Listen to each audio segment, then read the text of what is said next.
तो ईरान और अमेरिका के बीच समझौते पर यानी पहले दौर पर बातचीत तो हुई, लेकिन दूसरे दौर की बातचीत पर संशय अब भी बरकरार है। नमस्कार, मैं हूं नीलू। ईरान के साथ सीजफायर समझौते पर बातचीत के लिए उपराष्ट्रपति जेडी वेंस आज यानी कि मंगलवार पाकिस्तान जा सकते हैं। हालांकि ये तय नहीं है कि वहां पर ईरान का डेलीगेशन पहुंचेगा कि नहीं पहुंचेगा, लेकिन बताया जा रहा है कि जेडी वेंस जो हैं उपराष्ट्रपति अमेरिका के, वो पाकिस्तान जा सकते हैं। अमेरिकी वेबसाइट एक्सियोस ने 3 अमेरिकी अधिकारियों के हवाले से ये जानकारी दी है कि वेंस के वॉशिंगटन से मंगलवार सुबह इस्लामाबाद के लिए रवाना होने की उम्मीद है और इसके साथ स्टीव विटकॉफ और जेरेड कुशनर इस्लामाबाद पहुंचेंगे।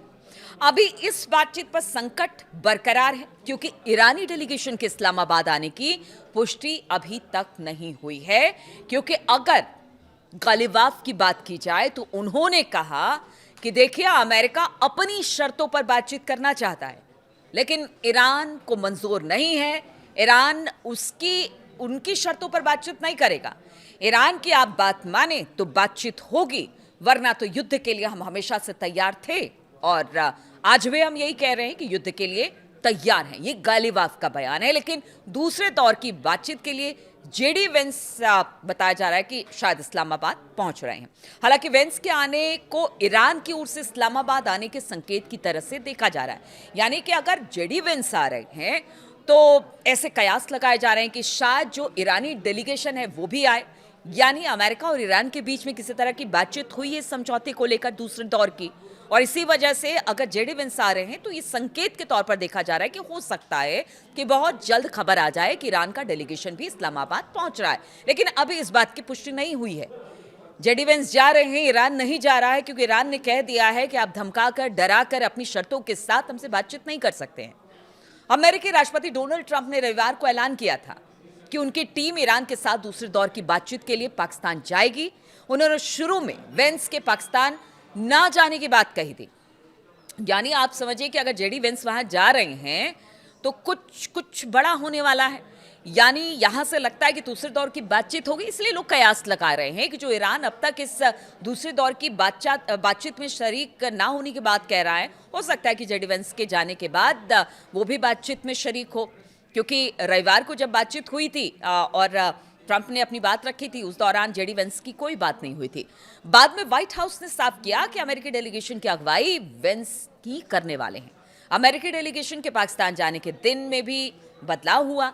ट्रंप ने पहले सोमवार को अमेरिकी प्रतिनिधि मंडल के जाने की बात कही थी, लेकिन अब मंगलवार का दिन सामने आया है।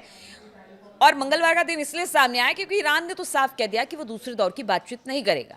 तो क्या इस बीच सोमवार से मंगलवार के बीच में किसी तरह की बातचीत ईरान और उनके डेलीगेशन के साथ हुई है? क्या आप आइए, बातचीत करिए, फिर देखेंगे कि आगे क्या होता है। इसीलिए कयास लगाए जा रहे हैं कि बातचीत अगर नहीं होती तो फिर वेंस क्यों जाते। वेंस जा रहे हैं यानी बातचीत हो रही है। चलिए हम ऐसा मान के चलते हैं कि शायद ये दूसरे दौर की बातचीत हो, और ऐसा सब चाहते हैं। वेंस ऐसे समय में पाकिस्तान जा रहे हैं जब ईरान अमेरिका का सीजफायर खत्म होने वाला है। आप समझिए कि वो डेडलाइन, वो तारीख जो ट्रंप ने दी थी कि अगर ईरान उनकी बात नहीं मानता है तो फिर बड़ा हमला होगा और फिर ईरान को खत्म कर दिया जाएगा। डोनाल्ड ट्रंप ने यह धमकी दी थी कि अगर कोई समझौता नहीं हो पाता है तो फिर ईरान के पुलों, बिजली संयंत्रों पर बमबारी करके एक नया अभियान शुरू किया जाएगा। और इस्लामाबाद में बातचीत में प्रगति होती है तो कम से कम सीज फायर के आगे बढ़ने की उम्मीद है। इसीलिए पूरी दुनिया चाहती है कि बातचीत आगे बढ़े और बातचीत सकारात्मक हो।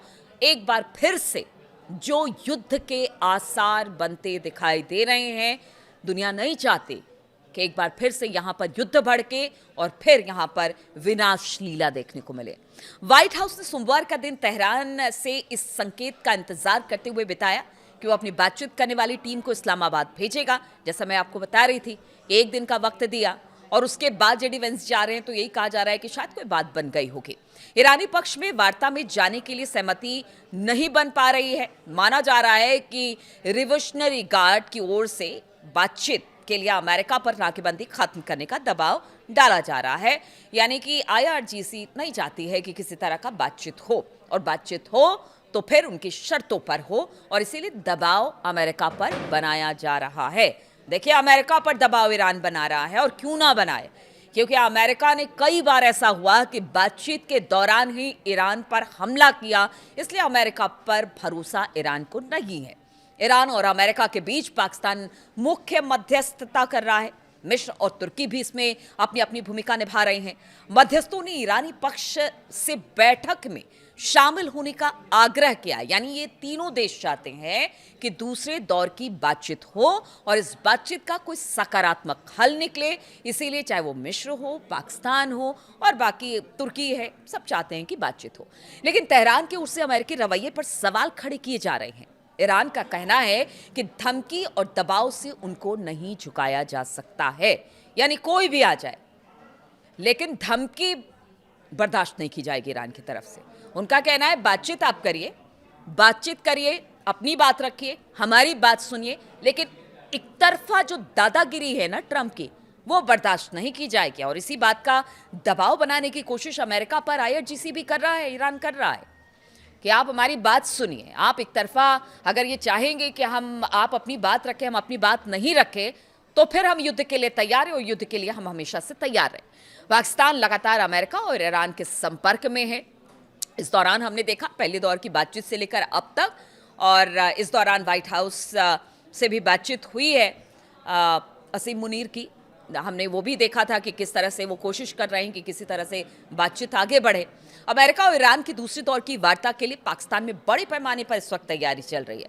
देखिए, ईरान का डेलीगेशन आएगा कि नहीं आएगा, लेकिन अमेरिका आ रहा है तो फिर पाकिस्तान भाई तैयारी में पीछे कैसे रह सकता है, इसलिए तैयारी बड़े पैमाने पर चल रही है। पाकिस्तानी सुरक्षा बलों की रावलपिंडी से इस्लामाबाद तक भारी संख्या में तैनाती की गई है, और ईरान और अमेरिका के डेलीगेशन के बीच पहले दौर की बातचीत इस्लामाबाद में बीते हफ्ते शनिवार शाम से रविवार तक, यानी 11 से 12 अप्रैल हुई थी। ईरान और अमेरिका के बीच बीते हफ्ते 21 घंटे तक चर्चा हुई थी, लेकिन कोई नतीजा नहीं निकल सका। पहले दौर की बेनतीजा चर्चा के बाद ईरान और अमेरिका के प्रतिनिधिमंडल अब एक बार फिर से इस्लामाबाद में मिलने की उम्मीद जताई जा रही है कि शायद पहुंचेंगे। जेडी वेंस के तो आने की बात हो गई है, लेकिन ईरान का डेलीगेशन आएगा कि नहीं, उस पर बड़ा क्वेश्चन मार्क अब भी लगा हुआ है।